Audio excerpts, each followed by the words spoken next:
अरे मंदिर के तो ट्रस्टियों का मैनेजमेंट है, ये तो मंदिर के पुजारी का काम है, मंदिर के माली का काम है कि वह झाड़ू लगाए। धर्म की परिभाषाएं बदलने से धर्म नहीं बदलेगा।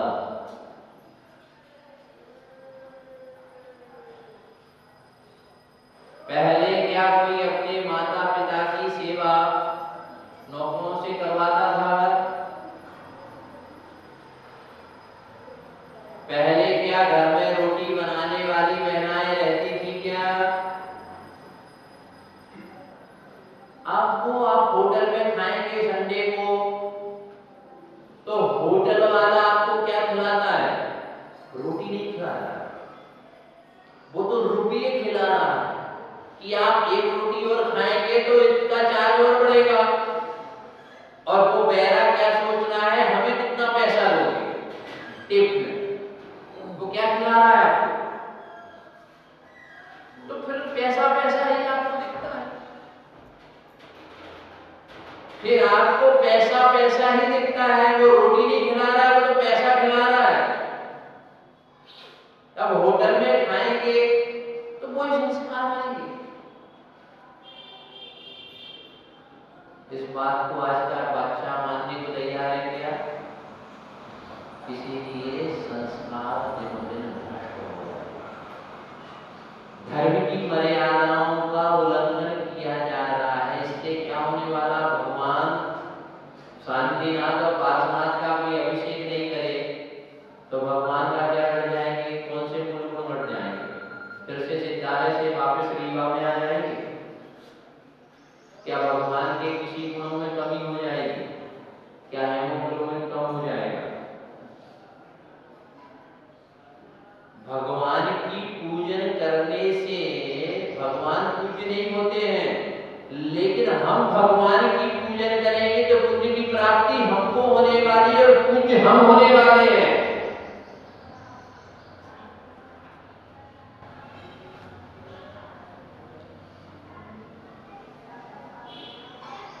आज का व्यक्ति पाप से दूर नहीं रहता, अपने पाप से नहीं डर रहा, इसमें कोई बात नहीं। जो पाप से डरेगा वो पाप से भी डरेगा, याद रखो। आज की दुनिया में अच्छा बनना हो, गलत का विरोध मत करो। बेटा शराब पी रहा हो ना, बाप चुप रहे तो हमारे पापा बहुत अच्छे, बोलिए। लेकिन सच्चा पिता का क्या कर्तव्य होता है? बोलो। देखो, सम्यक दर्शन अलग है और प्रदर्शन अलग है। देखो, आपको बहुत अच्छी बात है, दुनिया में पाप करना, दुकान में करो, मकान में करो, बेटे के साथ करो, पुत्र के साथ करो, धर्म के मार्ग में किया हुआ पाप। पाइजन खाने पर व्यक्ति बच सकता है, डॉक्टर बचा सकता है। पाइजन से डेंजर होता है पारा, मरकरी, उससे भी बचा, लेकिन पाप का नहीं बचता है, किसी को नहीं बचेगा। और धर्म क्षेत्रों पर किया हुआ पाप, जिनवाणी के संबंध में आजकल जो परिवर्तन किया जा रहा है, परिवर्तन किया जा रहा है, कोई भी करेगा। हम आचार्य ने ऊपर बैठे हैं ना,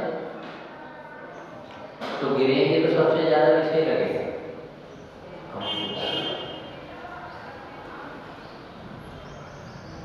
इससे ये जिनवाणी है, जनवाणी नहीं है। जिनवाणी को जिनवाणी ही रहने दो, जनवाणी मत करो, इसमें मनमानी मत करो। जो भी करेगा, लक्ष्मण रेखा का जो भी उल्लंघन करेगा उसे फल मिलेगा।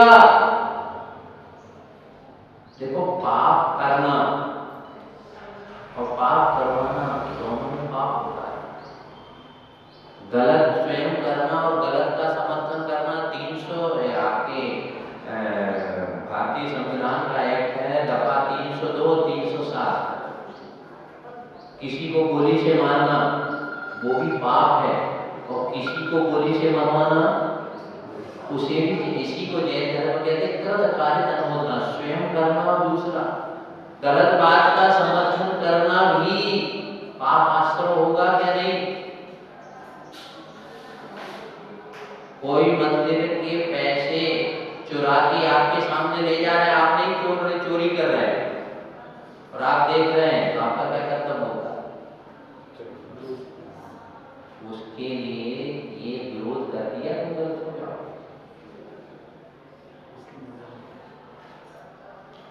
सत्य की ही परीक्षा होती है। याद, सीता कौन थी? सती थी ना, परीक्षा उसी की हुई, वैसे नहीं हुई। क्या है? दुकानदार के यहाँ जाओगे ना, दुकानदार के यहाँ जाओगे, तुम्हारे घर की तिजोरी में बहुत से समय से माल रखा हुआ है, वो देखेगा पीतल है और उसको क्या है, और कसौटी पर कैसे कटेगा? जिसमें 18% तो हो, 24% तो नहीं, 20% तो हो। सत्य की ही जीवन में परीक्षा होगी, चाहे वह सत्यवादी हरिश्चंद्र रहे, चाहे सती सीता रहे। जीवन में याद रख लेना, यदि आप अपने घर में रह रहे हो, सत्य का ही मार्ग करना। आपके परिवार वाले आपके विरोध होंगे, क्योंकि सत्य अकेला होता है। सत्य याद रख लेना, सत्य में जयते, सत्य की विजय होती है। धर्मात्मा आदमी ही सुख शांति से जिएगा, धनवान व्यक्ति ना शांति से जिएगा ना शांति से मरेगा। प्रवचन के पूर्व माइक को सेट किया जा रहा है, उसकी सेटिंग करने में, एंगल मिलाने में समय बहुत लगा, चिंतन और मनन आया। इसी प्रकार से ही अपनी आत्मा की सेटिंग परमात्मा से मिलाने में बहुत समय लगता है, और जिसकी ये सेटिंग बन गई वो दुनिया में सेट हो जाता है।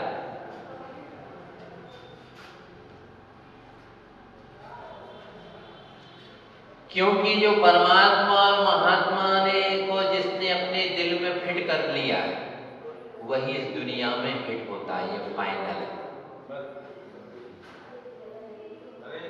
और इनका सेटिंग बहुत मुश्किल है।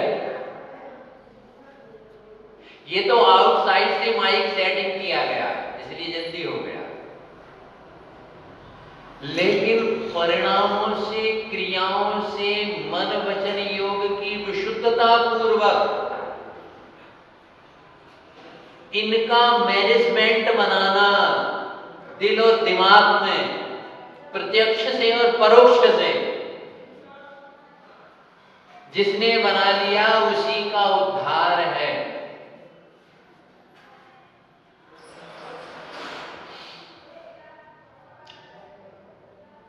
आज बाह्य निमित्त भी हमको प्रभावित करता है।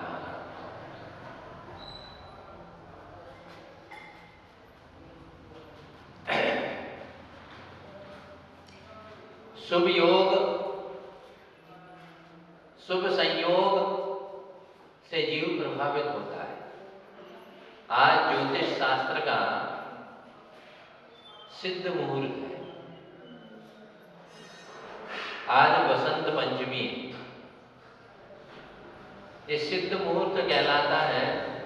इसमें कोई भी कार्य करो तो लौकिक जीवन में कहा गया सिद्ध होता है।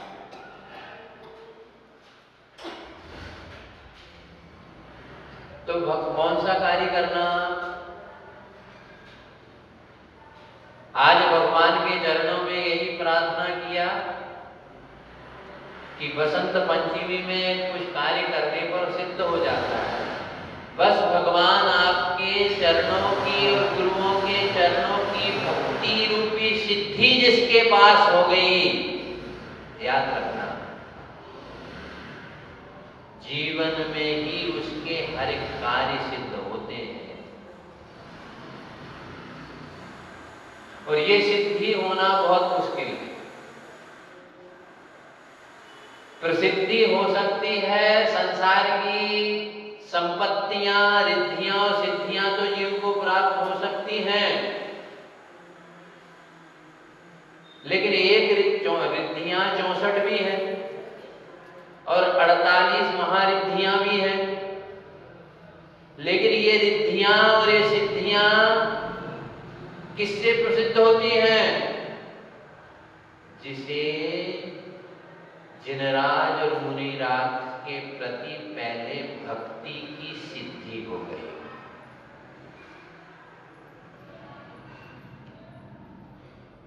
उन्हीं को ये रिद्धियां और सिद्धियां प्रसिद्ध होती हैं। पर ये सिद्धि प्राप्त करना बहुत दुर्लभ है। इसलिए 16 कारण भावना में भी कहा गया है अरहत भक्ति, आचार्य भक्ति, बहुश्रुत भक्ति। तीर्थंकर बनने में भी आचार्यों की भक्ति का उल्लेख आया है। पुण्य प्राप्त भक्ति, भक्ति सबसे सस्ती और सबसे अच्छी होती है। आदमी कोई चीज खरीदता है तो क्या सोचता है? सबसे पहले सबसे सस्ता मिल जाए और सबसे अच्छी चीज मिल जाए। कोई भी संसार का प्राणी कोई भी वस्तु को खरीदता है, लेकिन भक्ति किसे मिलती है? भाग्यवान को मिलती है और भक्त ही कर सकता है। भाग्यवान को ही मिलती है और भक्त ही कर सकता है। और जिसके जीवन में भक्ति है, मैं तो कहता हूं उसका भाग्य ही सौभाग्य बनता है। लेकिन भक्ति स्वार्थ की नहीं हो, भक्ति प्रदर्शन की नहीं हो, भक्ति परिस्थितियों से नहीं हो, भक्ति दिखाने की नहीं हो। हिंदू वैदिक संस्कृति में आता है ना, सबरी की भक्ति कैसी थी? वहां भक्ति भाव प्रधान होती है। भक्ति क्या है?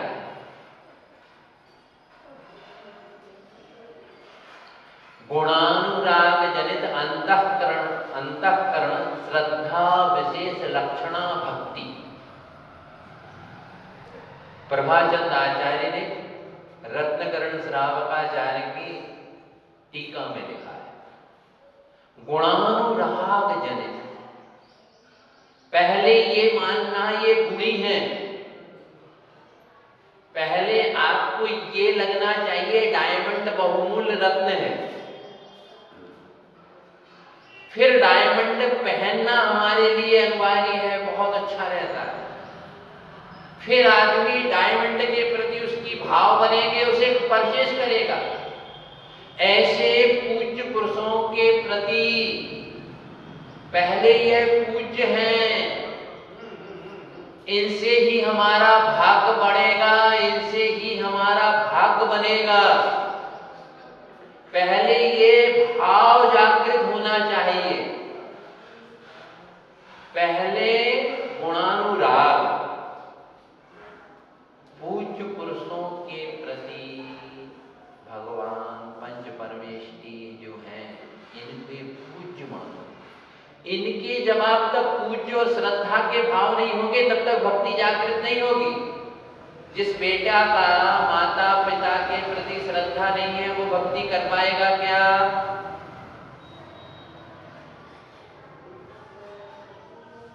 पहले इन्हें हम कुछ माने, जब जो मानेगा तो निश्चित है श्रद्धा जागृत होगी। आप लोग भगवान को मानते हो तो इसलिए मंदिर आ जाते हो और भगवान की पूजन करने लगते हो। देखिए, साधु संयम जो है, ये दुनिया में सबसे दुर्लभ चीज है।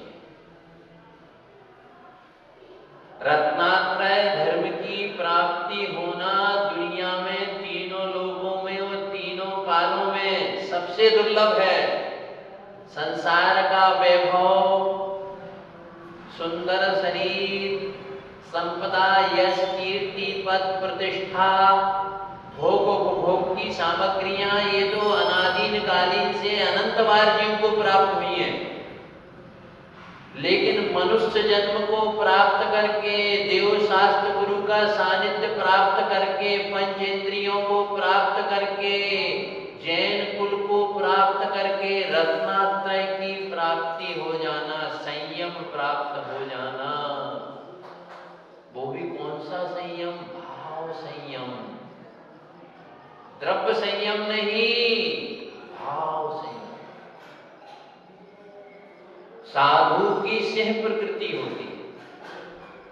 शेर कभी पीछे हटता है क्या? मर जाएगा या मार डालेगा। ऐसे प्राण चले जाएं परंतु प्रण नहीं जाना चाहिए। और आज के जमाने में सब कुछ चला जाए, धन नहीं जाना चाहिए। धन नहीं, धर्म के लिए ही सब कुछ करो।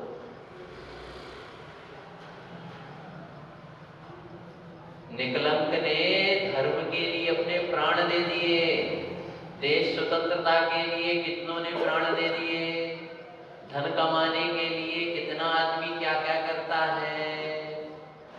व्यवहारिक जीवन है, संसारिक जीवन, धन भी कमाओ, लेकिन धन के साथ धर्म का बैलेंस होना ही चाहिए।